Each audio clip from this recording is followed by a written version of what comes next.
इस फिल्म की शुरुआत में हम एक बहुत अमीर आदमी को देखते हैं। वह एक बड़ा वैज्ञानिक भी है, लेकिन उसकी पत्नी की मृत्यु हो चुकी है, जिससे वह बहुत प्यार करता था।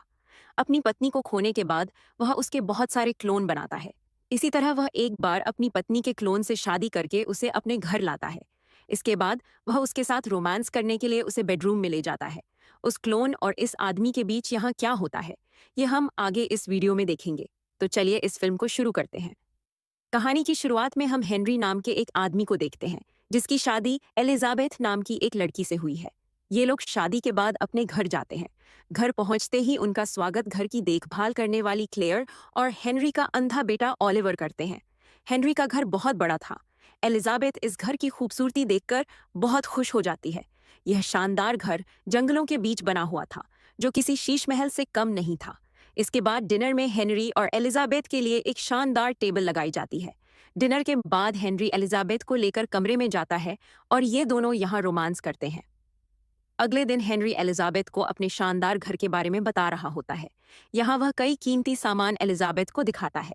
इसके बाद वह उसे फैशनेबल कपड़ों के कमरे में ले जाता है, जहाँ हेनरी ने एलिजाबेथ के लिए बहुत खास तरह के कपड़े बनवाए हुए थे। सारे कमरे एक दूसरे से बहुत खूबसूरत थे। वहीं इन कमरों के दरवाजे में बायोमेट्रिक लॉक लगे हुए थे। यहीं पर एलिजाबेथ एक शीशे के दरवाजे को देखती है। वह हेनरी से पूछती है, ये क्या है? हेनरी कहता है, इस दरवाजे के अंदर तुम कभी मत जाना। अब एलिजाबेथ इस दरवाजे के बारे में और भी जानना चाहती थी, लेकिन हेनरी उसे समझाता है कि अगर तुम इस दरवाजे के उस पार जाना भी चाहो तो भी तुम नहीं जा सकती हो, क्योंकि हर जगह ताले लगे हुए हैं। इसके बाद हेनरी इस बात को खत्म करके एलिजाबेथ के साथ फिर से रोमांस करने लगता है। वहीं क्लेयर यह सब देख रही होती है। अगली सुबह जब हेनरी काम पर जाता है, तो वह अपने बिस्तर से उठकर स्विमिंग पूल में नहाने के लिए जाती है। इसके बाद वह इस घर में इधर उधर घूमने लगती है। एलिजाबेथ यहाँ क्लेयर से बातें करने की कोशिश करती है, लेकिन क्लेयर उसकी बातों का जवाब नहीं देती है। एलिजाबेथ इस घर में अपना समय बिताने के लिए तरह तरह की चीजें करती है। इसके बाद वह शाम में ओलिवर और क्लेयर को घर से बाहर जाते हुए देखती है। रात को जब एलिजाबेथ को नींद नहीं आ रही थी, तो वह अपने कमरे से बाहर निकलती है और घर में इधर उधर घूमती है। वह घूमते हुए उस कमरे तक पहुंच जाती है जहां जाना उसे मना था। वह किसी तरह इस कमरे के अंदर चली जाती है। इस दरवाजे के अंदर एक कमरा है, जो देखने में बिल्कुल प्रयोगशाला जैसा लग रहा था। यहाँ बहुत सारे सेंसर के साथ कई बटन भी थे। एलिजाबेथ उनमें से एक बटन दबाती है, तभी एक केबिन खुलता है।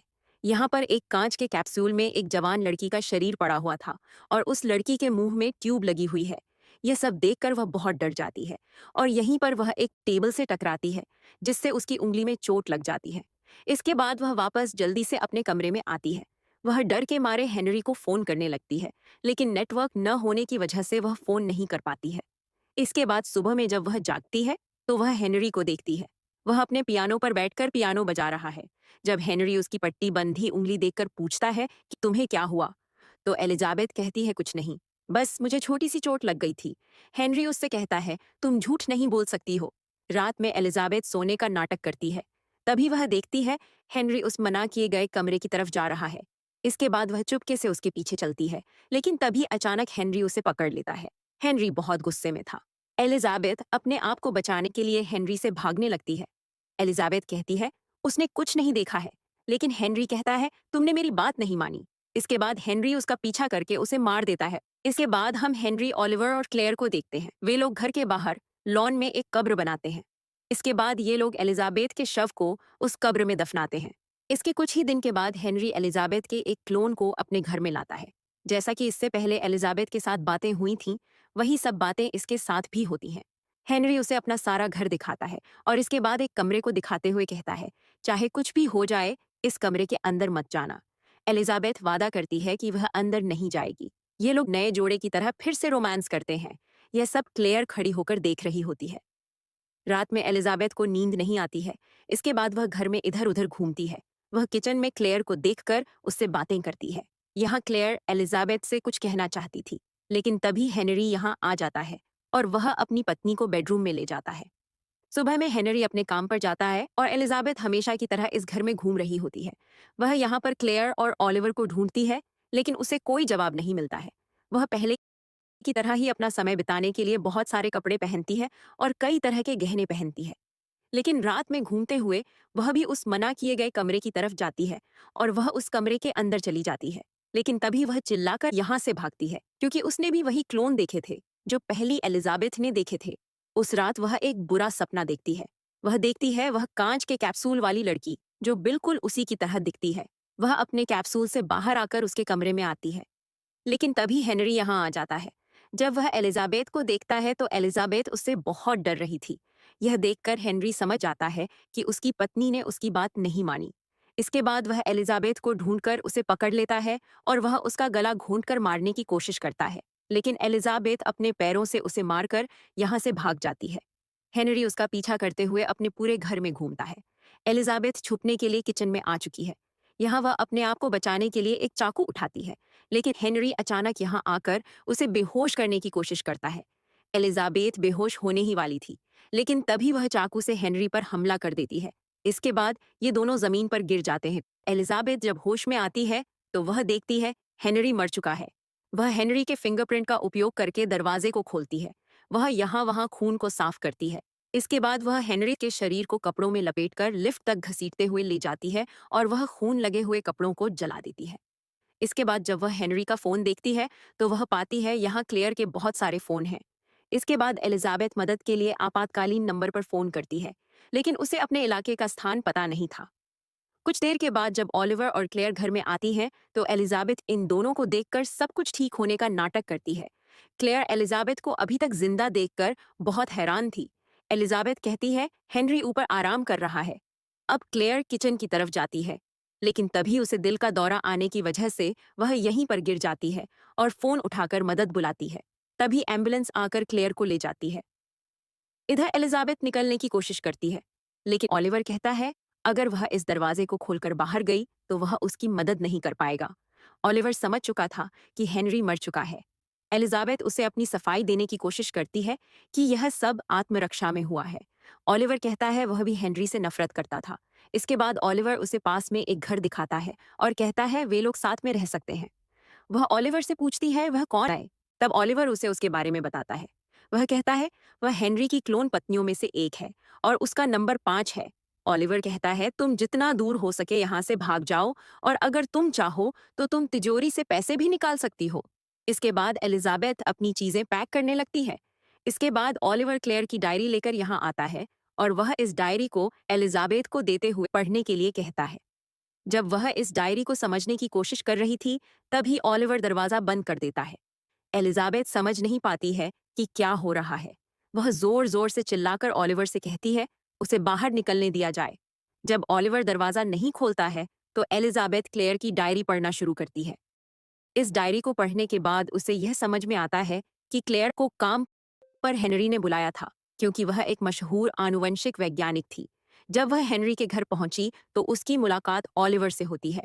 जब उसे यह बात समझ में आती है कि उसे क्या करने के लिए यहाँ लाया गया है तो वह बहुत डर जाती है।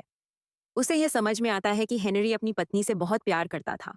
जब वह हेनरी से इस बारे में बातें करती है तो हेनरी उसे बताता है कि उसकी पत्नी की मृत्यु बहुत पहले हुई थी जब वह ओलिवर को जन्म दे रही थी। क्योंकि हेनरी एक वैज्ञानिक था इसलिए वह अपनी पत्नी की कोशिकाओं को लेकर अपनी पत्नी की 6 प्रतिलिपियां बनाता है। क्योंकि उसकी पत्नी को एक दुर्लभ बीमारी थी, लेकिन वही बीमारी इन क्लोन में भी आ जाती है। इसके बाद हेनरी अपने क्लोन को रखने के लिए क्रायोजेनिक कक्ष बनाता है और उसने उसमें शरीर डाल दिए। जब क्लेयर ने इस प्रोजेक्ट को ज्वाइन किया था तब सिर्फ 4 क्लोन बचे हुए थे। क्लेयर अपने काम को करते हुए उस बीमारी के जीन को समझती है। तो इसी दौरान हेनरी अपने क्लोन में अपनी यादें डाला करता था। लेकिन जब ये लोग एलिजाबेथ को बनाकर तैयार करते हैं तो उसके अंदर सिर्फ कुछ ही सेकंड की यादें थीं और उसके अंदर इस दुनिया के बारे में काफी कम ज्ञान था। और उसके शरीर की बनावट इतनी मुश्किल हो गई थी कि उसके शरीर को संभालना मुश्किल हो गया था। एक दिन वह प्रयोगशाला में जाती है और डरकर यहाँ से भाग जाती है। इसके बाद पुलिस उसे ढूंढकर हेनरी के घर लाती है, जहाँ क्लेयर ने उसे अपनी बीमार भतीजी का नाम दिया था। उस लड़की की अजीब कहानी को हेनरी और क्लेयर मिलकर पागलपन में बदल देते हैं। अब एलिजाबेथ हर वक्त पढ़ाई किया करती थी। वह किताबें पढ़ने में इतनी ज्यादा खो जाती है कि जब ओलिवर उसे खाने के लिए बुलाता है तो एलिजाबेथ उस पर हमला करके उससे कोड मांगती है। जब ओलिवर कोड देने के लिए राजी नहीं होता है तो एलिजाबेथ उसे मारने के लिए तैयार हो जाती है। तब ओलिवर डर कर उसे कोड दे देता है। जब वह प्रयोगशाला में जाकर देखती है तो वह पाती है कि ओलिवर छठी एलिजाबेथ के शरीर पर काम कर रहा है। ओलिवर उससे मदद मांगता है। पांचवी क्लोन यहाँ आकर छठी क्लोन का सिर पकड़ती है। तभी ओलिवर उसके अंदर शांतिदायक इंजेक्शन लगा देता है और अब वह अपने क्लोन की यादों में खो जाती है। तभी एलिजाबेथ अचानक नींद से जागती है। वह देखती है वह बिस्तर से बंधी हुई है। वह अपने आप को इससे आजाद नहीं कर पाती है। इसके बाद वह फिर से क्लेयर की डायरी पढ़ना शुरू करती है। वहीं इधर हम क्लेयर को देखते हैं। क्लेयर अभी अपनी रिसर्च में लगी हुई है। एक हफ्ते बाद वह क्लोन मर जाती है। क्लेयर को यह बात समझ में आ गई कि मस्तिष्क का क्षरण फिर से शुरू हो गया है। हेनरी और क्लेयर इस बात से बहुत उदास थे। हेनरी ने इस प्रोजेक्ट के लिए अपना बहुत सारा समय और पैसा लगाया था, लेकिन इधर हेनरी और क्लेयर के बीच में एक रिश्ता बन चुका था। इधर हम फिर से ओलिवर को देखते हैं जो कमरे के अंदर आता है। वह एलिजाबेथ से पूछता है क्लेयर ने उसके बारे में डायरी में क्या लिखा है। एलिजाबेथ बताती है कि क्लेयर ने हेनरी के साथ संबंध शुरू कर दिया था। तीसरी क्लोन के मरने के बाद अब हेनरी अपने नमूनों में कुछ बदलाव करता है।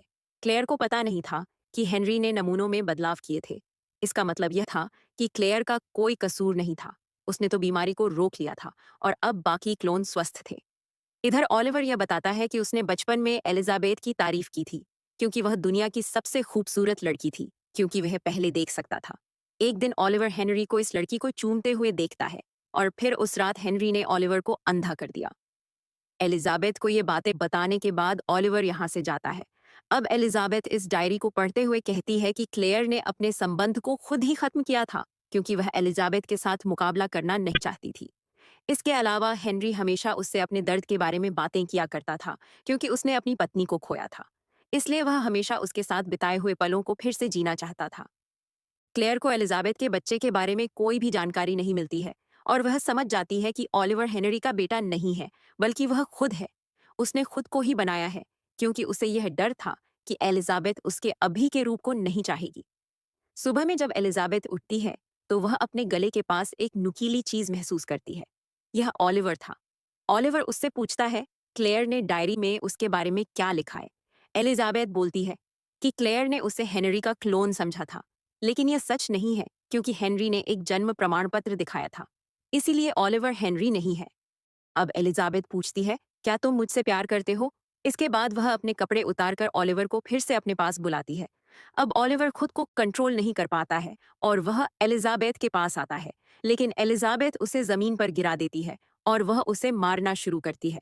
वह उससे चाबी और बाहर जाने का कोड मांगती है, लेकिन तभी दूसरी एलिजाबेथ कमरे में आती है जिसके हाथ में बंदूक होती है। ये दोनों क्लोन एक दूसरे को देखती हैं। ये दोनों बिल्कुल एक जैसी थीं। इधर ओलिवर ये कोशिश करता है कि वह नई एलिजाबेथ को अपनी तरफ करे और उससे कहे कि यह पुरानी वाली एलिजाबेथ असली नहीं है, लेकिन पांचवी एलिजाबेथ कहती है कि ओलिवर झूठ बोल रहा है, मैं तो बस यहाँ से जाना चाहती हूँ। लेकिन ओलिवर की बातों को मानकर छठी एलिजाबेथ कहती है कि तुम जमीन पर लेट जाओ। लेकिन पांचवी एलिजाबेथ अपनी जान बचाने के लिए ओलिवर को अपने कब्जे में लेती है और वह अपने क्लोन से कहती है कि तुम बंदूक नीचे रखो और मुझे यहाँ से जाने दो। लेकिन वह गोली चला देती है। वह गोली ओलिवर को जाकर लगती है, जिससे ओलिवर मर जाता है। वहीं पांचवी क्लोन को छोटी सी चोट लगती है। इसके बाद वह यहाँ से जल्दी से भागती है। वहीं इधर छठी क्लोन को हम देखते हैं जो ओलिवर की मौत पर आंसू बहा रही होती है। पांचवी एलिजाबेथ इस घर से बहुत दूर भाग जाती है। उसके दिमाग में बहुत तरह के विचार आ रहे थे। तभी हमें एक गोली की आवाज सुनाई देती है और आखिर में एलिजाबेथ अपने क्लोन को मार देती है। सुबह में एलिजाबेथ देखती है कि एक टैक्सी घर के बाहर रुकी है। वहां से क्लेयर निकलती है। इसके बाद एलिजाबेथ क्लेयर को अपना सब कुछ दे देती है क्योंकि डायरी पढ़ने के बाद एलिजाबेथ जान चुकी थी कि इन सब का हकदार सिर्फ क्लेयर है।